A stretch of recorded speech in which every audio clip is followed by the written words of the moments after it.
అందరు సినిమా చూసే వచ్చారా?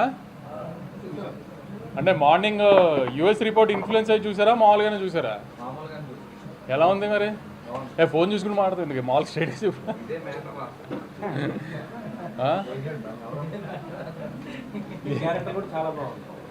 ఓ కరెక్ట్, మర్చిపోయా. నేను దిల్ రాజు గారు ఉన్నాం కదా. ఎలా ఉన్నాయి క్యామియోలు?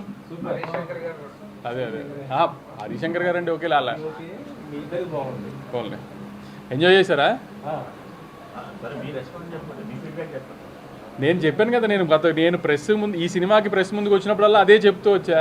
ఇవాళ చాలామంది ఎర్లీ మార్నింగ్ ఫస్ట్ యూఎస్లో షో అయినప్పుడు ఫ్లో లేదు, కొంచెం అతుకులుగా ఉంది, సీన్ల కోసం ఆమె కథ రాసినట్టుంది, ఇది అది నేనే చెప్పాను కదా. అదేదో పెద్ద సైంటిస్టులా మీరు కనుక్కున్నట్టు చెప్తారండి మళ్ళీ.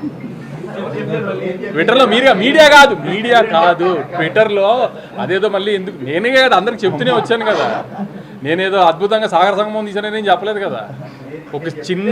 ఒక కామెడీ ఫిలిం, సిల్లీ ఫిలిమే తీసాము, one line Anudeep style one లైనర్స్తోనే చెప్పాము మేము కూడా.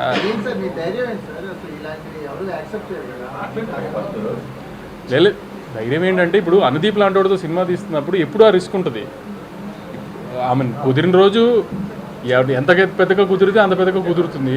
అప్పుడప్పుడు మిక్స్డ్ వస్తుంది. దానికి ఏం చేస్తామో ఏదైనా రిసీవ్ చేసుకుంటామే కదా మనం. ఇలానే అలా అని ప్రతిదీ కరెక్ట్గా మనం అనుకున్నట్టు జరుగుతుందని కాదు కదా, అంతే. నేను కొంచెం డివైడ్ ఉంటుంది, ఎందుకంటే రివ్యూవర్స్కి ఇలా నచ్చే సినిమా తీస్తున్నానని నేను డెఫినెట్గా అనుకోవాలి. ఎందుకంటే అంటే ఒక సినిమాకి కావాల్సిన గ్రామర్ అయితే లేదు, అది లేదని తెలిసే తీసాము, అదైతే లేదు. సో రివ్యూస్కి ఇలా నచ్చుతుందని అయితే అనుకోలేదు ఎప్పుడు. కానీ ఆమె రెగ్యులర్ పబ్లిక్ కూడా ఇటు ఎడిట్ ఇలా ప్యాచీగా ఉంది, ఇది అది అంటున్నారు. అసలు అది ఎడిట్ ప్యాచీగా ఉండడానికి తీసుకుందే అలా బ్లాకులు కాదు, ఒక కథని ఫ్లోగా తీయలేదు సినిమాని అసలు. సో అది మరీ అంత డీప్గా టెక్నికల్గా చూశారు. నేను ఫస్ట్ నుంచి అదే చెప్తున్నాను కదా, మీ అందరికి వచ్చి నవ్వుకుంటే వెళ్ళండి, ఖచ్చితంగా మ్యాక్సిమం నవ్విస్తానికి ట్రై చేసి నవ్విస్తాడు, అది దీపనే చెప్పాను నేను.